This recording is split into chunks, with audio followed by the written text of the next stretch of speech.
वह प्रतापी राजा कौन है? परमेश्वर जो सामर्थी और पराक्रमी है, परमेश्वर जो युद्ध में पराक्रमी है। रविवार 19 सितंबर 2021।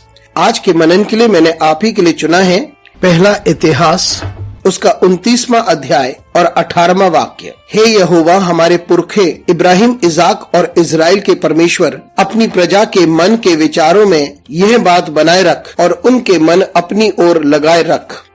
आपका दिन आशीषित हो। परमेश्वर से हमारी प्रार्थना यह है कि वे हमारे मन को सही दिशा दे।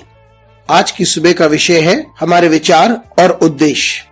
ये दाऊद की प्रार्थना थी। जब परमेश्वर ने मंदिर के निर्माण के लिए दाऊद को मना किया, वे परमेश्वर के समीप आता है एक धन्यवादी हृदय के साथ, और वे परमेश्वर की सारी आशीषों को गिनता है, क्योंकि परमेश्वर ने उसे एक चरवाहा से उठाकर इजराइल का राजा बनाया। दाऊद एक धन्यवादी हृदय के साथ परमेश्वर के समीप आता है और उत्तम भेंट को लेकर आता है जो मंदिर के निर्माण के लिए है। राजा होने के नाते उसने अगुओं को भी प्रोत्साहित किया और अगुए भी संपूर्ण मन से और हर्ष के साथ अपनी भेंट को लेकर आए। उन्होंने अपना उत्तम दिया। लोगों ने ये देख आनंद मनाया और वे भी अपनी भेंटों को लेकर आए। और दाऊद परमेश्वर के सामने आकर कहता है कि परमेश्वर ऐसे ही विचार और ऐसे ही उद्देश्य लोगों के मन में बनाए रखे और उनके हृदय को अपनी ओर दिशा दे। दाऊद का मतलब यहाँ पर यह है कि प्रत्येक के पास एक धन्यवाद का हृदय होना चाहिए, कि वे परमेश्वर को धन्यवाद दें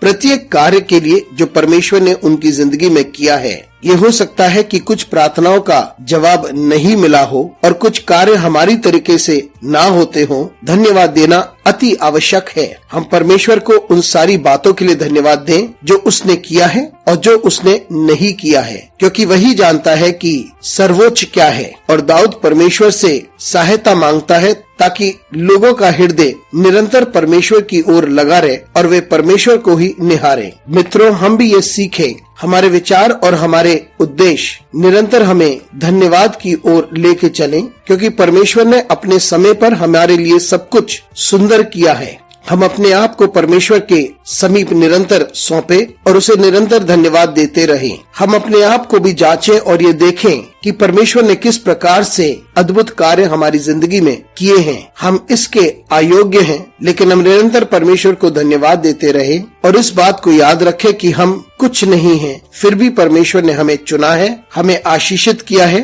और हमें इस्तेमाल भी करता है। तो आइए हम परमेश्वर को निहारें और हमारी जिंदगी निरंतर आशीषों से भर जाए और परमेश्वर ही हमारी अगुवाई करे। अनुग्रहकारी परमेश्वर, स्वर्गीय पिता, हम तुझे धन्यवाद देते हैं। हमारी सहायता तू निरंतर कर कि हम तुझे धन्यवाद दे और तुझे ही निहारें, ताकि तू हमारे रास्ते को निर्धारित कर। हमारे साथ परमेश्वर तू बना रहे। यीशु मसीह के नाम से मांगते हैं, आमीन।